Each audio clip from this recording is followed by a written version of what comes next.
On prépare un cheesecake maison, c'est beaucoup moins cher et c'est souvent meilleur. Surtout si vous goûtez ma version, parce que pour ne rien vous cacher, c'est l'un de mes desserts favoris. J'en ai testé des dizaines et maintenant c'est la bonne version. C'est là, c'est maintenant vous allez devenir le roi du cheesecake. Tous les détails comptent. Le premier détail qui n'en est pas un, il faut avoir un moule à charnière, c'est-à-dire un moule à manquer, rond d'à peu près 22-23 cm de diamètre pour les proportions que je vais vous donner, mais surtout avec un fond amovible. Ça permet de démouler plus facilement le cheesecake, sinon je vous assure une cata. Voilà, c'est tout, c'est dit. Donc moule à charnière, ça coûte pas trop cher non plus. Et on va le beurrer préalablement. Et on beurre le fond, bon ça à la limite on pourrait s'en passer, mais surtout les parois, c'est important, pour que le gâteau se détache bien. On le met au frais pour que le beurre fige. Il y a du monde là-dedans. Bon, maintenant on va s'occuper de la base. Le cheesecake, c'est un dessert en 2 couches. Une base de gâteau, une base de crème au fromage, comme son nom l'indique, cream cheese. Et moi j'utilise d'ailleurs le Philadelphia cream cheese authentiquement américain. Donc pour la base, là vous avez le choix des gâteaux. Je vous conseille d'utiliser des gâteaux qui ont un peu de goût, comme les spéculoos. Moi j'utilise la moitié de spéculoos, donc 150 grammes, qu'on va mixer dans un mixeur. Si vous n'avez pas de mixeur, pas de panique, vous les hachez avec un rouleau à pâtisserie, vous les mettez dans un sac, vous tapez dedans, enfin je vous laisse faire, ça peut défouler. Et à côté de ça, 150 grammes de biscuits lambda. Alors là j'ai pris des petits beurres, vous pouvez prendre des sablés, voilà, c'est assez open bar. Quand on obtient une poudre, on rajoute le beurre fondu, à peu près 80 grammes. Voilà, un petit tour de mixeur pour mélanger. Allez, on balance ce fond de biscuit dans le fond du moule. Et maintenant, on va tout simplement écraser cette poudre qui va s'amalgamer grâce à la présence du beurre avec le plat de la main. Et ça part au four pour une première cuisson, à peu près 12 minutes à 180 ventilés. On va compter 600 grammes de cream cheese que vous pouvez éventuellement remplacer par du Saint-Moré. C'est un peu plus salé, mais ça marche. Ensuite, on va rajouter 250 grammes de crème fraîche. Enfin, ça, c'est ma recette telle que je l'ai élaborée. Comme je vous le disais, j'ai fait beaucoup de tests et je trouve que c'est le bon équilibre. Et 250 grammes de fromage blanc. Battu, lisse. Et maintenant, on met à peu près 165 grammes de sucre glace. Moi, je fais un cheesecake peu sucré. Vous pouvez monter à 180 sans problème. Et le sucre glace est important parce que si on met un sucre semoule, les grains vont rester, on va les sentir sous la dent. Je préfère le tamiser pour être sûr de ne pas avoir de grumeaux. Regardez comme c'est joli.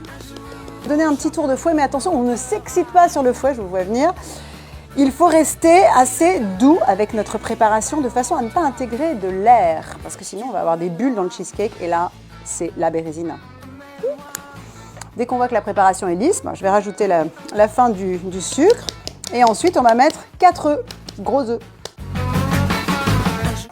Surtout on ne fouette pas les œufs au préalable, on ne veut surtout pas que le gâteau gonfle à la cuisson. Ça n'est pas une vatrouchka russe. On caresse, on effleure, on cajole. Bon, moi je suis plutôt partisan d'un cheesecake basique, élémentaire. Après vous faites ce que vous voulez, vous pouvez rajouter du citron, en zeste, en jus, des myrtilles. Là je vous donne la recette de base et dans la recette de base il y a de la vanille et de la bonne vanille si possible. Ce que je fais, comme la vanille est devenue très chère, je mets une gousse, autrefois j'en mettais 2, mais les temps sont difficiles ma bonne dame, en tout cas le prix de la vanille a considérablement augmenté.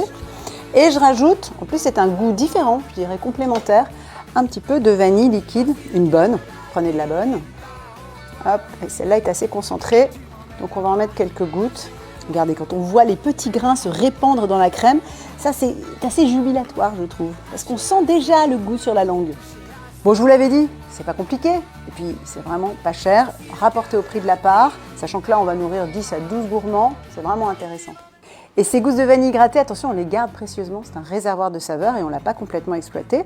On va les faire sécher à l'air libre pendant 24 heures au moins et ça va donner ça. Elles vont perdre au moins la moitié de leur volume, elles vont devenir cassantes, ça tombe bien, on va les casser et on va les mettre dans un pot de sucre blanc. On les enfonce un peu quand même pour qu'elles soient immergées et ça va faire un sucre vanillé maison.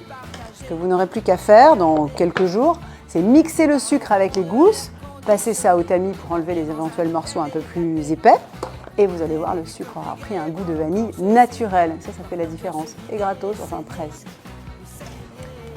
On sort la base de gâteau, on la laisse refroidir, tiédir en tout cas, et pendant ce temps-là, on va mettre le four à 120 degrés. Attention, c'est important, chaleur statique. On veut surtout pas de ventilation. Je préfère laisser la base de gâteau refroidir un petit peu parce que sinon elle risque d'absorber un peu l'humidité de la crème si elle est encore chaude. C'est l'affaire de 5 minutes. Et bien après, ce sera quasiment fini. Allez, on balance la crème pour qu'elle se répartisse bien sur le fond de biscuit. Là, déjà, on a envie d'en manger à la petite cuillère. C'est bon signe. Voilà, on secoue un petit peu le moule pour lisser la surface et on met au four. Et on laisse cuire 1h20. Au bout d'1h20, on ouvre très rapidement la porte du four, on secoue. Si on voit que c'est encore très tremblotant, on peut poursuivre de 10 minutes la cuisson, ça dépend des fours. Mais surtout, une fois la cuisson achevée, la crème doit être encore souple.